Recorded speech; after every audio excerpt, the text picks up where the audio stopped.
Welcome to the Audacity. We are opening up the curtains to the world of business and speaking about all the things that business owners and coaches are gatekeeping from women who are just getting started. No conversation is too touchy and no subject is left behind. If people have the audacity to breadcrumb you, we have the audacity to speak about it. I'm Leslie Jespersen, the Clair Cognizant Confidence Queen. My superpower is guiding boss-ass women into feeling fucking amazing being in the spotlight. I rebuilt myself from a burnt-out single mom social media manager to a globally recognized coach and speaker. Now I help my clients go from analysis paralysis to total brand embodiment. I am Jaycee Neudorf, and I am a certified life and success coach. I am here to help women connect to themselves, regulate their nervous system, and achieve wealth, fulfillment, and impact in their life and business. I help my clients create a life and business they desire, feel confident and unstoppable in their brand, and tap into that next level in their healing journey. If you desire support and to connect, make sure to follow me at jayceeneudorf.co. Hey, I'm Shelby St, soul alignment activator and business strategist at the Boss Lady Agency. From growing up in a cult religion to leaving an abusive marriage, awakening my soul, finding love again, and becoming a widow while 6 months pregnant, I now help women who are looking to step into expansion, leadership, visibility, and soul-aligned authenticity. I bring the duality between business, personal branding, emotional intelligence, and transformational healing. This is the Audacity. Hey, welcome back to the Audacity. On this week's episode, we are diving into what coaches were doing 5 years ago versus now. This is going to get juicy because so much has changed in this industry. Just the way that people find clients, keep clients, how social media works, like everything is so different. Yeah, I'm really seeing a difference in like the veteran coaches who have been in the industry for 5-10 years versus what they call baby coaches now and how they are starting to do things. Some are like mimicking the veterans and some are just creating their own new ways. So we decided we're going to compare them a little bit. Yeah. I also think like what people want is different. Like people used to like consume so much social media, and I think now people are being more intentional with their time and intentional of who they're following. So that also plays a huge part in this. That's such a good point. I actually have been unfollowing people like crazy. Not that they're doing anything wrong, but I found myself in the comparison game and I needed to really focus and stay in my own lane, my own journey. And you're exactly right. And I'm really trying to be intentional with that. Because it's so easy to fall into that trap of seeing what everyone is doing and seeing like we talked about in the past couple episodes, right? Of how you can so easily start doing what other people are doing or just follow what feels like or looks like a trend. And you're not even doing something that actually feels good to you or resonates with you, but you just think that that's what you have to do because you see other people in the industry doing the same. And I think where we are today and just how social media is and who we all are becoming, it's so important to find and figure out yourself and who you want to be in your business and find a way to pave that way in your own way, right? Like we don't have to go and do the spammy shit that everybody said that you had to do before. You don't have to gatekeep all the information like we were told before. You don't have to like uphold these crazy strict boundaries of like, I can't talk to anybody unless you pay me, when so many people are craving just that truth and that connection and that relationship. Because as, again, we talked about in past episodes, so many people have been burnt. And you're so good at that, Shelby, that I really enjoy the conversation we had offline, maybe when we were having like a behind the scenes prep chat about this episode. I found myself caught up in like, I'm not even listening to your voice note if you are not a paying client, because I've seen other people do that. And I found myself putting up these boundaries that really didn't feel in integrity with me and my business, like I want to help everybody. And how are they going to get to know me and what it's like to work with me if I'm not even willing to have a conversation with them? And Shelby, you were on like the opposite end. You're like, don't worry about giving too much for free. Yeah, because there's this difference of what we were told when each of us entered the coaching realm and started working with coaches, and just seeing how coaches showed up and what they gave. We then got accustomed to the belief that we don't give too much, we give just enough to hook somebody. And then we tell them, well, if you want anything more, you're going to have to pay me and you're going to have to work with me. And of course, that's the end all be all that we want, right? We want somebody to sign up to work with us, to become a client, and then to become a recurring client that sticks with us time and time again because we're helping them so much. But the difference comes with really being able to show ourselves and our value and what we can give them by first creating a relationship. And this is something I've been doing more recently than not. And it has shown a really drastic change in how people are perceiving me and how people are coming into my space and the conversations that are being had and like the calls that are being booked and the clients that are signing up to work with me. It's so different because I'm not sitting there only giving just a minute amount of information, right? They're sharing with me what's going on in their business or in their life. And then I get to ask questions to really understand them. And then I get to create almost, you could say, like strategies for them to try or things to start thinking about that makes them break out of the fear zone of this person is going to immediately try to sell me. And they get curious. And then they start actually asking questions. So is this what you do? Is this how you help people? I implemented that and it actually worked. Like I had a girl just message me 2 days ago and she said, I've been putting to use the relationship building strategy that you told me about because she was only strictly cold messaging to find clientele and it wasn't working. And she was just continuing to do it. And I was like, are you open to trying something different? She's like, sure. I'm like, okay, this is going to be a long game because I want you to build relationships. Yeah.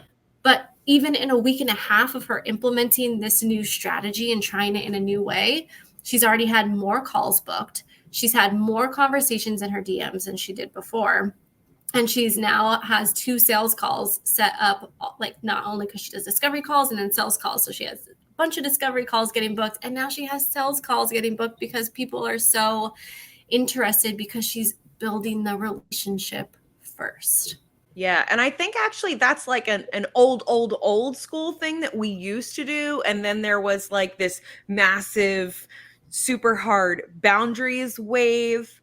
And now I feel like we're kind of coming back around to that. And it really, I see people discussing the fear of if I give them everything now, what if I don't have anything else? What if they book a call and we've already done, like I've already given them everything that I have?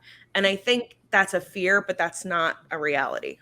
I think too, like when people see those results just from talking to you, that's when they sign up because they're like, whoa, she's giving this away for free. Like I can't imagine what her programs are like. And when they experience it in like real time, that's also when they realize how impactful like the work you do is. And that's also when you shift your perspective in that. And that's how like you get those like clients that are obsessed with you and that like keep signing up for you.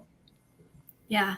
I mean, when I think about it, that's the majority of coaches I've worked with allowed me to first have a conversation with them or like dip my toes into the sand of what they do or how they do it. And I felt a small shift or I noticed how things worked differently.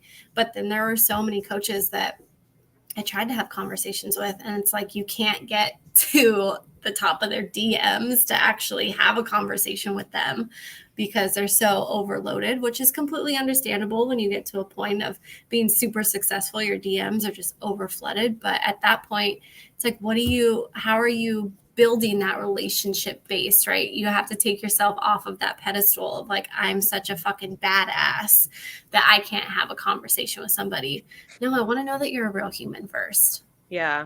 Are you going to recognize and realize that my daughter is sometimes crazy and she might be on our coaching calls together? Exactly. Or are you going to tell me that I should get a babysitter when we have a coaching call together? Because that's not going to work for me. But I don't want to sign up for your program and get told something that's not going to work for me. Yeah. And I feel like the coaches at that level, you're definitely not getting a one-on-one time with them unless you're paying, 6 figures just for them.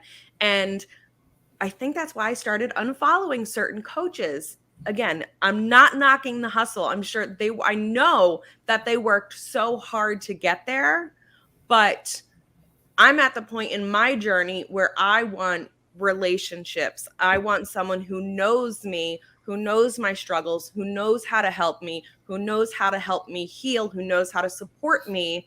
And if they won't ever see my DM or a tag in the stories to repost me, then that's not for me. It's like being a human behind your business, like letting yourself be a human, and like having clients that like that part of your business too. Cause like then you can show up with your kid on your calls, and like then you can like just be yourself. Like business would feel it feels way less exhausting or like hard when we can just show up as us. Yeah, that totally. Actually makes me wonder about the whole social media manager role, because I've done social media management and there are only certain niches and industries that I will work with. I have told so many people, especially personal brands, you don't need a social media manager, because what I create for you, a graphic or whatever, is not going to reflect you like you can. I think that by starting to outsource the actual content creation is where there becomes a disconnect. And again, it's that boundary that might make them feel good, I guess, but maybe they don't realize that it is creating a disconnect. Like if you are never the one responding to comments in your Facebook group, if you are never the one responding to Instagram comments or DMs, I could be the best social media manager in the world, but I'm never going to reply and interact. Otherwise, I would be a coach myself. Like I would do it myself. Well, like if you're creating a personal brand and you're the face of the business and you're not creating the content, which is like your promotion and like your brand, then how is that a personal brand? Like how? Right.